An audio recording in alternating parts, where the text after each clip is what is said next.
Hello and welcome back to the Our Gifted Kids podcast. I'm really excited to be here with you today because there has been a little bit of time in between episodes because I got COVID, and COVID really sucks. If you've had it as well, I commiserate, but it hit me hard. It was not at all pleasant, and it really kind of knocked me. And ever since then, I've been trying to rest, take it easy, but also catch up, because there was that whole period of time where it's not just that you're sick. It's, I was literally isolated in my bedroom so the rest of the family didn't get it. And thank goodness they didn't. It was just me. But you just kind of stop everything. Everything gets cancelled.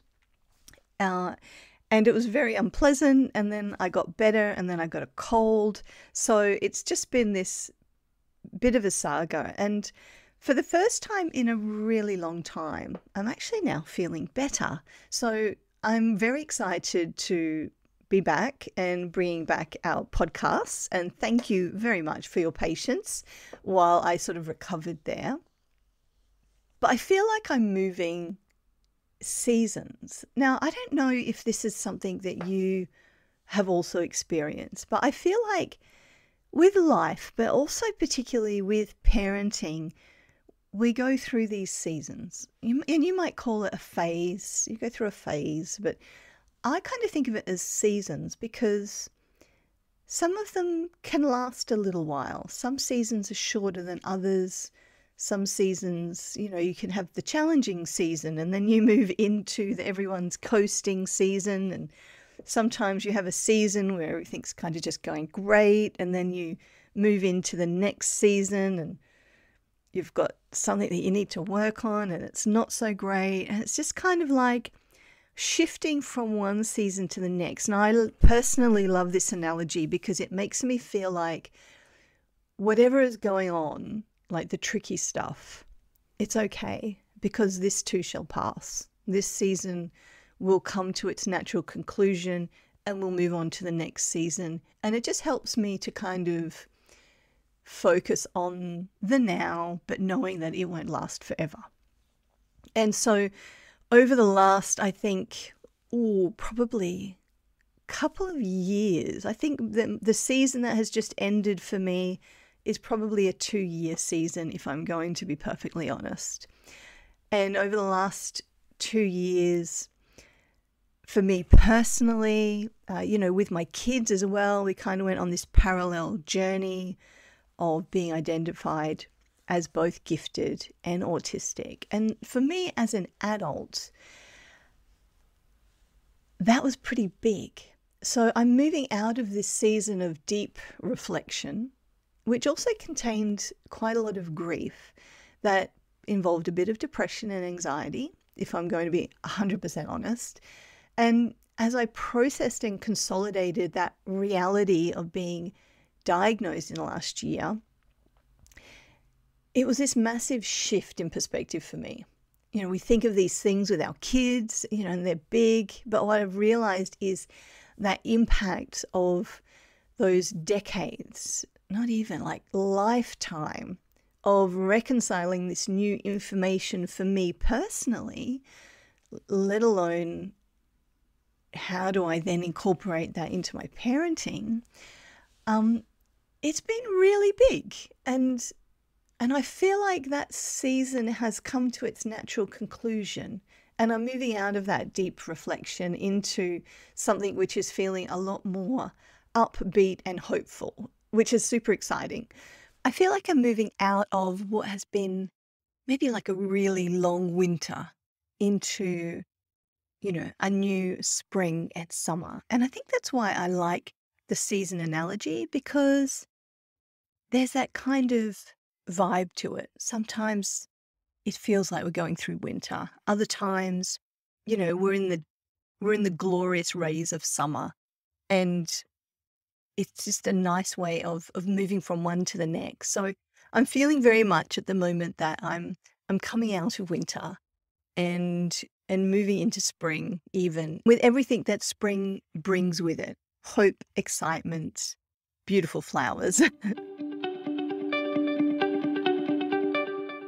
And I mention this because in life we have this tendency to assume everyone else has their shit together, right? Excuse my language. And it's just us that is kind of struggling with the day-to-day. But I do try to be real on this podcast. I don't want anyone thinking that I'm not human, that I'm not just another parent doing my best, taking each season as it comes. But I have learned that each season comes with opportunities to learn and grow and shift life. And for the first time in ages, I'm really feeling that shift, and I'm excited, really excited about moving into this new season. And so you're welcome to continue the journey with me. And so I thought it was very poetic today in moving forward to look back. And today's episode is one I recorded right back at the beginning, but I just hadn't published. So when I first started the podcast, I was incredibly nervous and I had this idea. I had no idea where it would go. I just felt very strongly that we had to talk about this gifted stuff.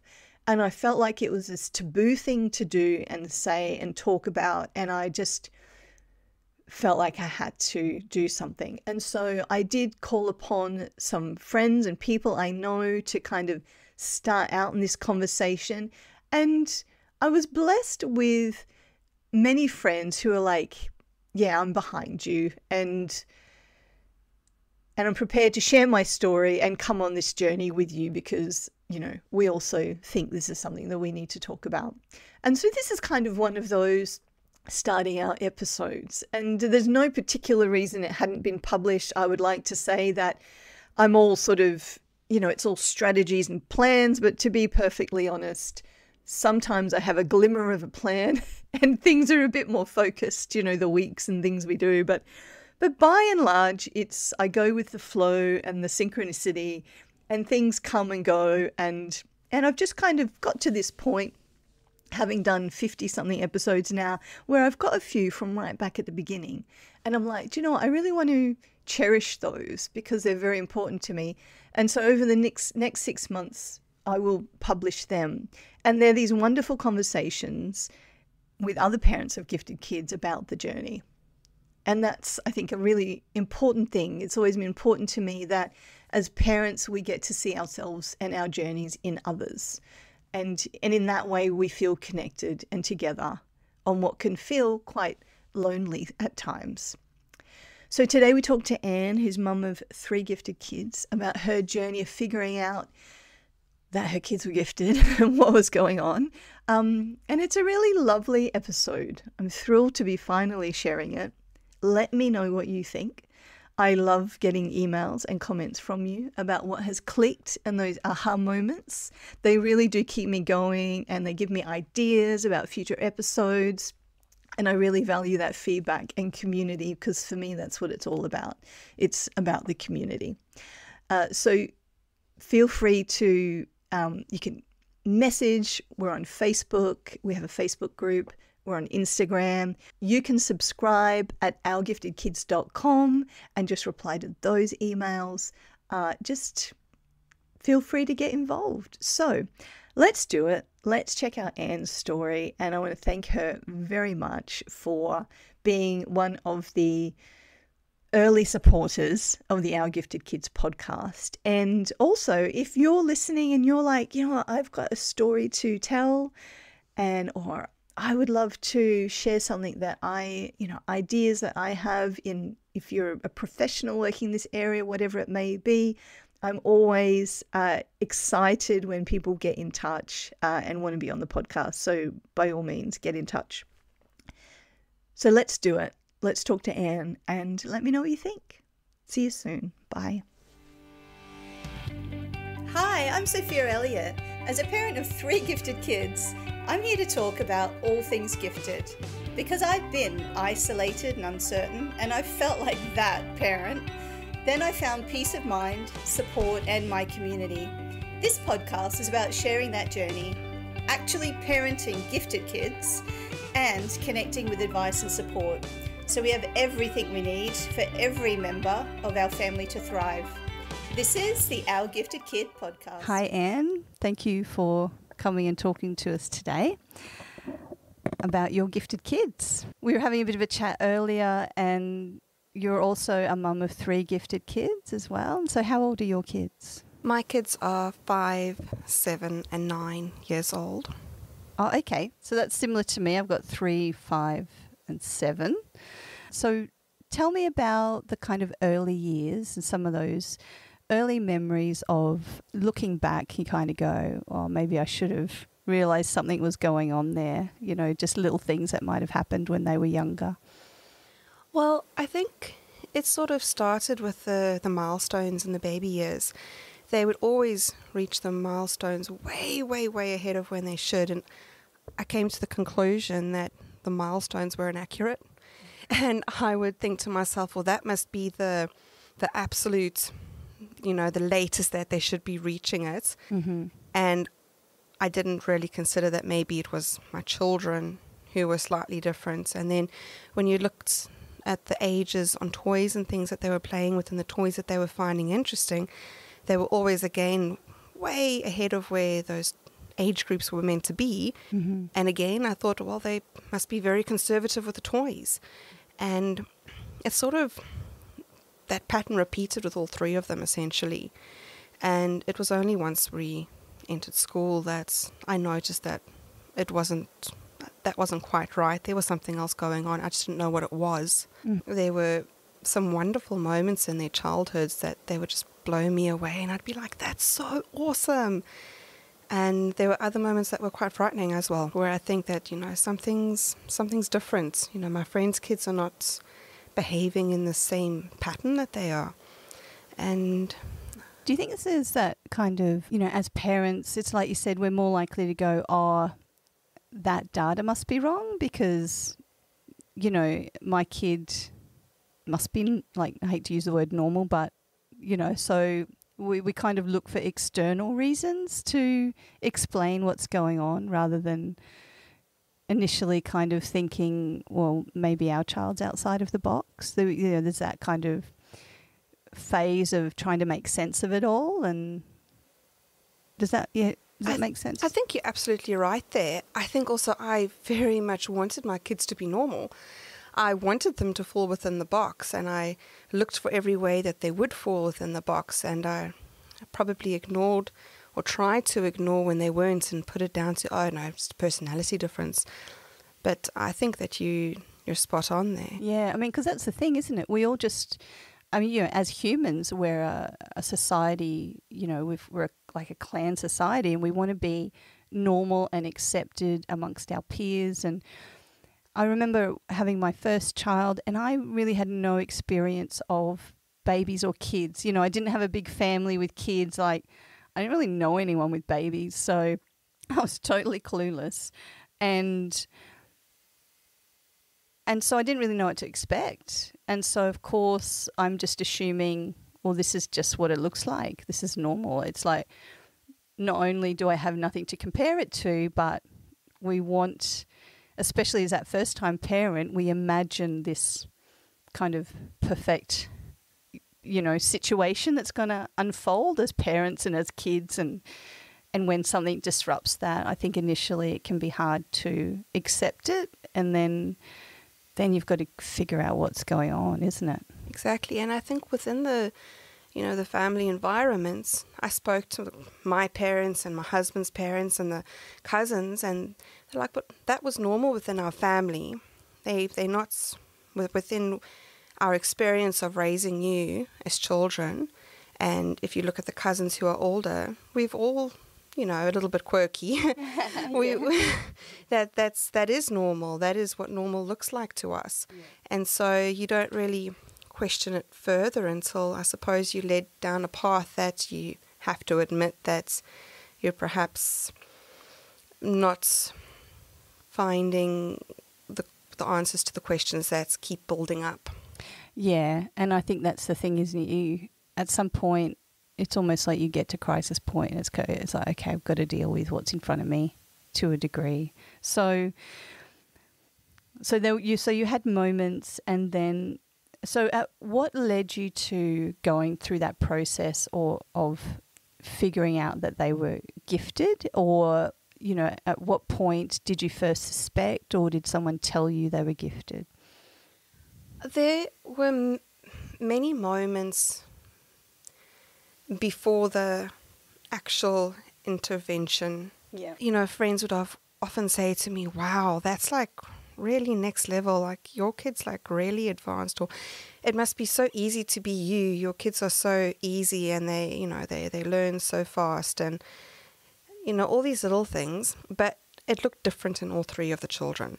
My oldest was this typical high achiever. She did brilliantly at everything she did. She learned very, very fast, and her moment was probably the most scary of all. She went to bed one night. She was 7 years old at the time, and she says, you know, Mommy, you know that feeling when you go to bed and you hope the next morning you won't wake up?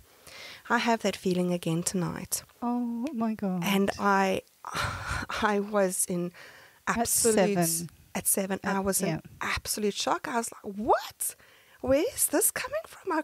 I went to my husband and I had a good cry, and he was in shock, and we're like, right, we've got to do something. Yeah. In addition to that, I couldn't understand why the person she was at home was not the person she was at school. Oh my God, I totally hear you. I don't know how many times I've said to educators and therapists and people, just, when you see who I see, I'll know we're getting somewhere, you know, because this person I know at home is so far removed from who you describe to me that it scares me, you know. Exactly. Yeah. And one of our moments was my oldest, and he was 5. He was halfway through reception, and he was depressed. Life had sucked the joy out of him, and to see, and otherwise he'd always been this hyper delightful kid, to see him like get joy out of nothing was devastating. Yeah, I totally get that. Yes. So you had this moment, and did you like, you know, had you heard of Gifted? Was that on the radar, or it was just like, okay, something's going on, we've got to figure out what? I had no clue. For me, Gifted was these genius children that you see on TV that are 2 years old and can name all the countries and identify all their flags. And my kids were not like that at all. My kids could certainly not do that.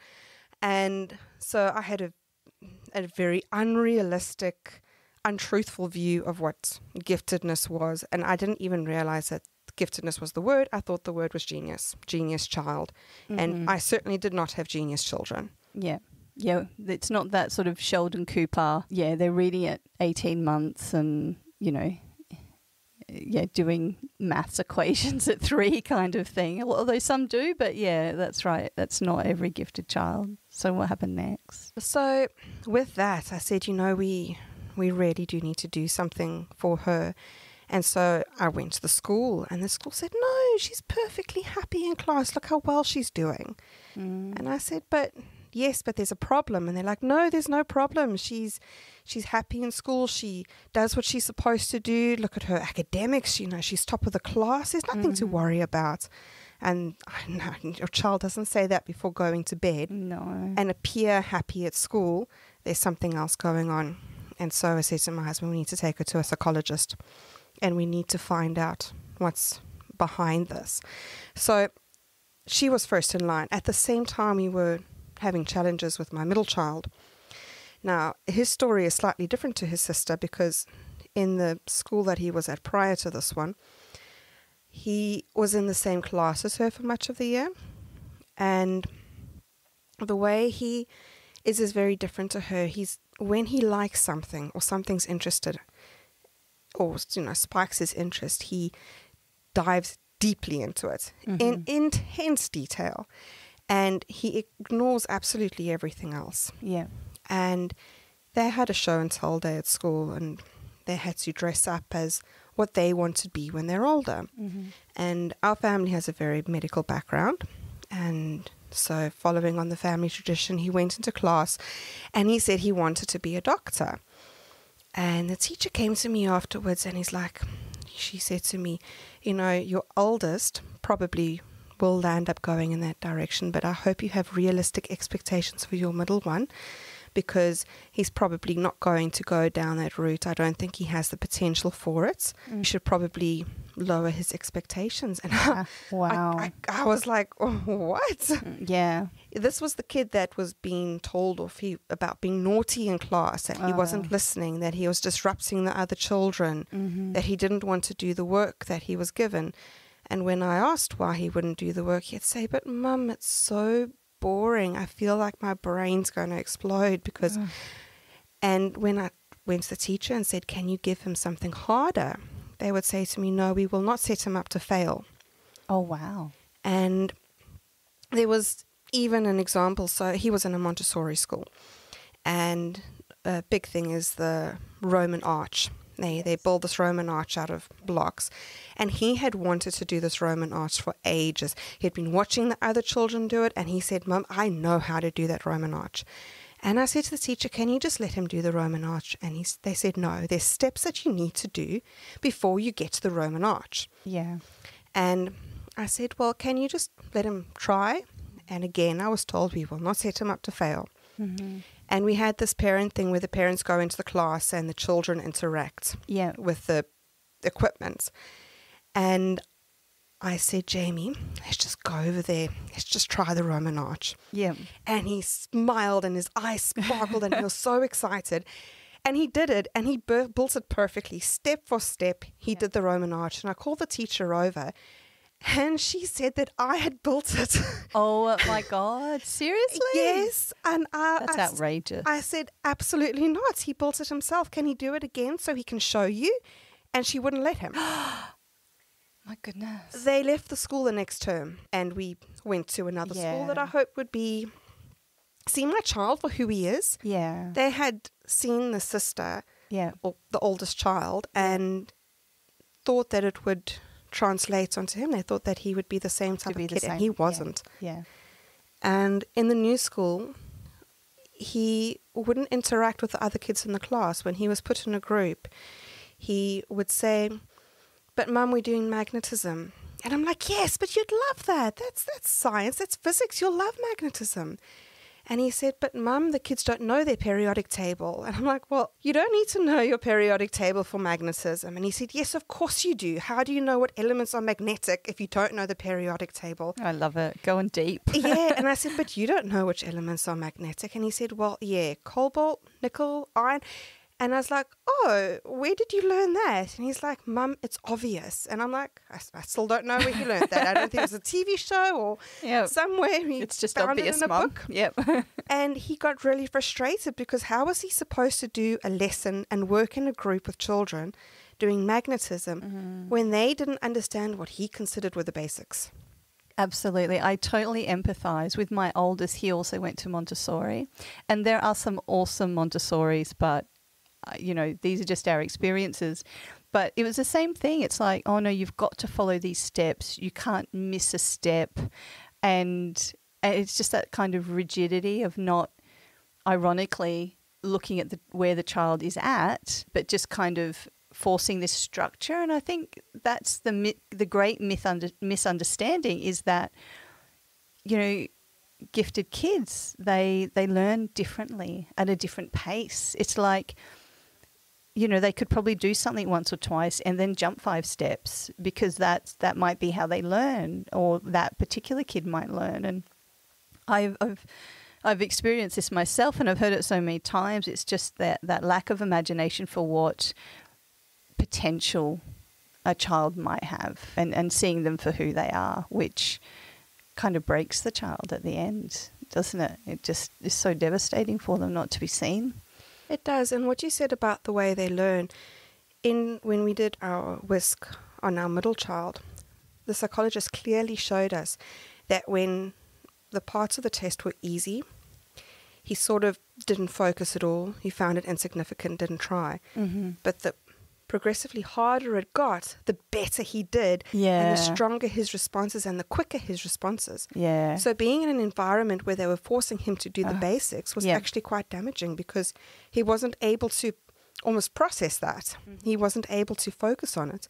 Had they just jumped a few steps ahead, he would have thrived. Really engaged with it. And engaged with it. Yeah. So with the school saying to us that he's not cooperating with his classmates, he doesn't want to be in groups with them, and him coming home extremely frustrated, and academically he didn't have the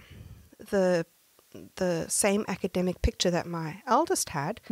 He looked quite average, almost poor academically. Yeah. And so I think, how can this child have so much knowledge and understand difficult concepts so very easily, but at school Just struggle with. He's not doing very well. Yeah, absolutely. It didn't make sense, and I kept saying to my husband, "But how can that be?" And so he said, "Well, let's take them both to the psychologist." And then her story was that she was an early reader when she started in her reception year, and by the end of the year, she couldn't read. She literally went backwards. She literally went backwards. She went in as an early reader, and on the first day of school, they started learning the alphabets, and she came home with a letter each week, and it just taught her that reading was difficult. So something that she found so natural, she learned to make difficult, and now it's 2 years after that, and she hasn't progressed really. For her, reading is now something you have to learn, and is hard, rather than something that she just naturally did on her own. And we said, well, since we're having the other two done, we might as well get her done as well, and just, see what's going on around overall. And we went to the psychologist, and she said, she thinks she knows what's up. And she said, have you heard of giftedness or giftedness in children? And I said, I've got no clue what that is. I'm not here for, gifts. They've got problems. And she said, do a bit of research, but she would like to do some testing on them and just get a better picture of who they are and what's going on. And we went through the testing, and all three of them came out with, I don't know if diagnosis is the right word. Yeah, I know what. Yeah, I always I don't know what to say. I guess it is a diagnosis. I mean, but the assessment, showed that they were highly and profoundly gifted, and it didn't make sense to me. I thought, no, that must be wrong. So the irony of don't have too higher expectations of this child wanting to be a doctor is actually, well, if anyone was going to be a doctor, it could be that kid. Yeah. You've just not been able to see the way he needed to learn, And I'm fascinated by this and horrified at the same time, because as parents, as educators, we're responsible for teaching our children about life and about learning, and we all want them to be these lifelong learners, but what are we teaching them about how to learn and what learning is? I mean, if something comes easily to one person, and then like your youngest being taught that actually, no, it's a hard thing, that can be so damaging, isn't it? Like, we're really got to be aware of what lessons we're teaching kids about learning. And I think that's what I see as well. So much damage done in these early years of education where gifted kids aren't recognised, because it's like they're learning the wrong lessons about learning. What they need to learn is it's okay to try and fail. It's okay not to know the answer. It's okay, because so much comes easily, to try the hard stuff that doesn't come easily, but they're learning different lessons that aren't for them. And it can be hard to undo those other lessons. That is very true. I look at my eldest, and if something is slightly difficult for her, she sees it as impossible. Yeah, and because I think so much comes easily. I think it's come from a lifetime of just learning is easy. It's just in your brain, and the skill is there. It's obvious, and if it's not obvious, it must be impossible. Yeah. And it's been extremely difficult to turn that around, and within the school environment, it was impossible. Yeah. And to actually try and teach her those skills, I think it's only really now that we might hopefully be able to start getting that right. And I look at my husband, and the world came very, very easily to him. He learned easily, he thrived easily. And even today, he says that if something's slightly difficult, it's actually extremely difficult to get through, more so than it would be for... So it's that resilience and persistence and determination is a real learnt skill then, isn't it? And that's the skill that is lost. So unused to it. And it's so vital. Especially in life. I mean, you know, if you have that determination, you can achieve anything if you will just persist. But that's a huge lesson. I've had that with my own kids as well. So you're having this journey. You got the assessment done. Turns out your kids are highly and profoundly gifted. What did you think? What did you think when you were looking at that bit of paper or talking to the psych? I got the sense of... It was very conflicting because in one way I thought, yes, that makes 100% sense. That explains a lot. If I look at the families, that explains a lot as well. And then at the same time I was like, no, but that must be really inaccurate because my child's not a genius. You know, none of them are stereotypical what you would romantically believe a genius to be. They're not. And I felt like maybe they'd like hacked the test or something.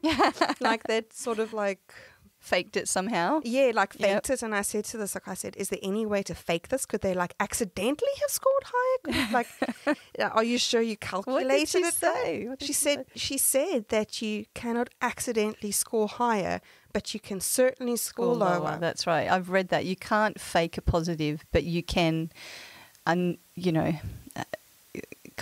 you can have a negative if you're having a bad day or something like that. Yeah. And what she said to me is that the pattern of the results within your children is very interesting. She said that typically siblings will be within an IQ range of 10. Mm-hmm. And your children have got an IQ range of greater than 20. Yeah. And she said, if you look at it, your youngest is probably showing truer to who she is, and your eldest, who spent her time trying to fit in, trying to dumb down, trying to be a normal within her social group, has done that within the test. And she said she could see it. Wow. And she said that she expects that it should probably be significantly higher than what it is, but she could see that she'd get to a point where she'll just decide, nah, that's it. I can't do anymore. I'm not going to. Yeah. And she wouldn't push herself. But she said the younger two, the more difficult it got, the more they pushed, the more they tried, the more they wanted to get it right and succeed. And she says that's what happens over time. It's a typical pattern. Yeah. Is that's what not being identified and not having the support does, is that it changes their perception of what they're capable of. Yeah. I mean, they get put in that situation where they're having to hit this barrier time and again, and then they just kind of decide, you know what, I'm just going to fit in and hide who I am. And I've heard that so many times. It's like and I'm thinking of one little boy in particular who I know, and he started preschool being able to read. By the time he left a year later, he can't read, and he's hiding who he is because he's been labelled as disruptive, and he's just asking questions. They learn, ironically, at school not to be who they are and to hide and mask who they are. It's devastating, isn't it? It is. It is. And I think in hiding that, they hide who they are. And that's why my eldest landed up in the situation where she was pretending all the time. Yeah. And even though she was pretending, she was still reaching those successful academic achievements. But within the normal, acceptable norms, by the sound of it. Yeah. And at the tender age of 7, she was experiencing terrible symptoms of depression. And so like you said, you've been to 4 different schools. You've had these assessments done. So what happened when you took this knowledge back to school for your kids? I was met with a very negative response. I was told that, I shouldn't just trust a report. Oh, wow. And that you shouldn't trust the expert psychologist. No, right? No, that it was basically invalid because it wasn't the one that the psychologist that they would have recommended, and that all children are gifted, and that my children are no different from the other children in the class, and that there's bright children in the class that they can connect with, And when I said, but we're not talking about, I'd now gone back and done my own research and actually found out a bit more about what giftedness was and what it looks like. And I educated myself a little bit. And I said, but it's not about being bright. It's about thinking in a whole different way and seeing things in a different way and learning in a different way. And they said, no, they accommodate everybody in the classroom. And when I asked how, there wasn't really an answer. And I said to my husband, I said, well, the school's not going to work out. They're not supporting us. They're not giving us the answers that we would want to hear to know that there's going to be a positive experience further down the road. You want them to cooperate with you. You want the school to hear you. You want the school to say, wow, that is fascinating. Okay, what can we do to assist your children within the school environment? What is it that we need to do to help them? And we didn't get that. We were basically just told that we were being difficult parents. And that we should just leave the kids and let them be, because the eldest was doing well. The youngest was well ahead of where she should be. And the middle child's behaviors were, although becoming disruptive, were reasonable.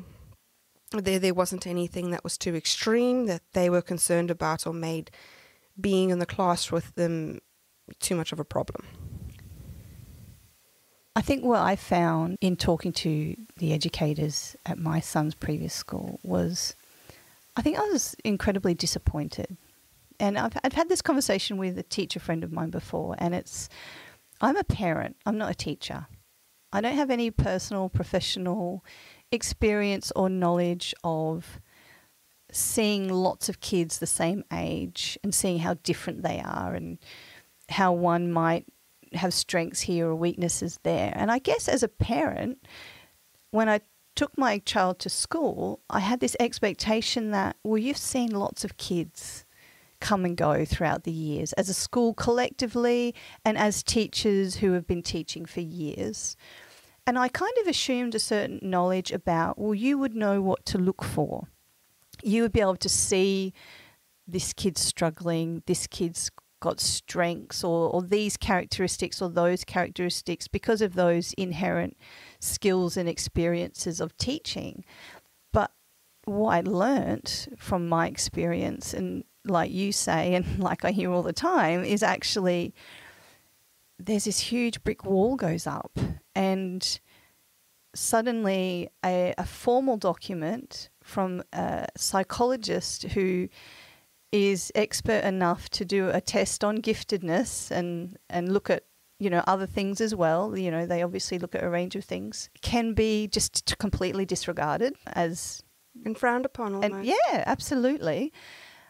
And the whole thing just kind of ignored or they just want it to disappear. And I was actually devastated. We had been at this school for almost 5 years in that community. We were part of the community, and when we went and back there and had that conversation with them, I felt like they had betrayed my son, and the way that they treated us, similar to you, I just found it completely devastating. And I didn't understand it. Like, even as professionals, you've been presented with this research-based evidence. I mean, these tests and assessments are full on. Like, they're really particular. There's all these rules around them. I can't even pretend to understand them. There's so much in it. How can you completely disregard that? And yet so many do. So did you end up leaving? You had to leave that school, but you went to other schools and you didn't have any more luck than that? Well, I started researching in the city we were in which school would be able to offer and give them what they need. And I joined every Facebook group that I could possibly join. Yeah. And over and over and over again, I found that there was an absence of a school that could meet their needs. Yeah. Just about every parent would say, the school is not able to accommodate us. We're trying a different school. It seems that parents in my situation had just basically gone from school to school to school to school. Yeah. And still were searching for the next school that was going to be the school that would listen. Yeah. Or things would work temporarily and the child would change, and they change so quickly. It's like I've noticed with my three, the child who they are now is very different to the child they are into. They grow so fast and adapt so quickly that you almost have to try and keep up with them and how they learn and how they see the world. And I said to my husband, well, we're going to have to search further afield. And I looked everywhere. I looked all over Australia, and we found the school that we thought would be able to accommodate our children. And in order to attend that school, it meant that we would have to sell our home, say goodbye to our community that we'd built, and move interstate. Wow, that must have been a huge decision. It was a very huge decision. But we thought that it was so important and so vital that our children get what they needed that we had no other choice. I didn't want to put them in another school that failed them. Yeah. I didn't want them to be in another school who wouldn't hear me, who would see me as the irritating parent who's saying how wonderful their children Pushy is. parent. Pushy parent, yeah. I didn't want that persona. I didn't want that stereotype. And I didn't want my children to be seen as the children of the pushy parent either. I wanted them to be seen for who they are. Mm-hmm. And so that's what we did. We moved, and it's changed everything. So you found a specialist school for gifted kids, and it's changed everything. So how are the kids now? Well, my son has been in the school for almost a year now, and my two daughters have just started. But in the 2 weeks that they've been there, I can already see a massive difference. My eldest is coming home and she said to me, "Mommy, can you believe it? I'm going to school and I'm not just doing things, I'm learning. I'm learning these things that I don't know. And what's better is that my friends know things that I don't know." Oh my God, that's beautiful. Yeah, and like just the excitement when she comes home and she was given this maths equation and she says, "We have to figure it out." The one girl's doing one part of it, or the problem, and another girl's doing another part of the problem, and they're going to get to school and amalgamate it, and they're going to put it together. And she showed it to my husband, and my husband was like, "This is fascinating. I've not seen something quite like this before." And he was up for 3 hours because he was so interested in this maths problem. And she woke up the next morning and she ran to him and she's like, Daddy, I solved it." And he said, "Me too." Well done, Daddy. Yeah, and they discussed it, and she was excited. She has never, ever had an opportunity like that at a previous school. That's beautiful. And that's not within the curriculum. That's extra. That was fun. That was a fun project for the kids to do. Yeah. And it's moments like that she's excited to go, and she's excited to learn, and she's seeing a different way of learning. And she had an interview with her teacher, and she said that she wants to be independent. She wants to be able to get on with her work and do it herself and learn herself. And they've given her that within the class environments. And she's just couldn't be happier. I mean, I'm sure we'll see how things go as the year progresses, but for now, I'm extremely happy. And my middle child, I mean, on his first week of school, he came home and he said to me, "Mum, you know, I thought that this was supposed to be a school for gifted kids, but all the kids are normal." I said to him, "But yes, you have found your normal. That's normal for you." I don't know what he felt it was like to be in the schools previously. Yeah. If he probably felt that he was normal and all the other kids were different. Yeah. And he felt normal. He felt like he was in a normalized environment. And he had come home and he had said, there was one particular one where a child at the school was passionate about black holes, and he came home and he spent 20 minutes giving me a lecture on black holes. I didn't know what he was talking about. I went and Googled it so I could understand, and I said, "Did you do this during a science class?" And he's like, "No, my friend told me at playtime." And I was like, okay, so this is what you needed. You needed just someone to talk the same language, yes, isn't it? You know, yeah. And when he goes to school and he talks about magnetism now, yes, the other kids know what he means. Yes, they all know the periodic table. Yeah. That's for sure. Yes. Absolutely. Well, that's a beautiful thing. I'm glad that they've found somewhere to belong. And I think that's, at the end of the day, we're all just looking for somewhere to belong, aren't we? You know, and be ourselves and be seen. And what we need in a school is one that will teach them the way that they learn. Exactly.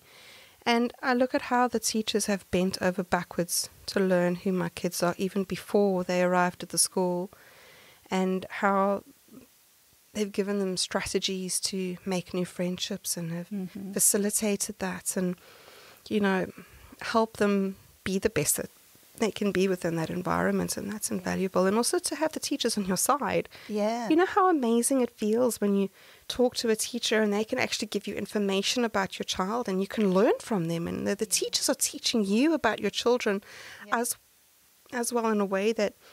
And it's a partnership. Yes. Which is, I think, how it should be. You know, we're both there to help, aren't we? You know, and participate in teaching our kids, the teachers and us.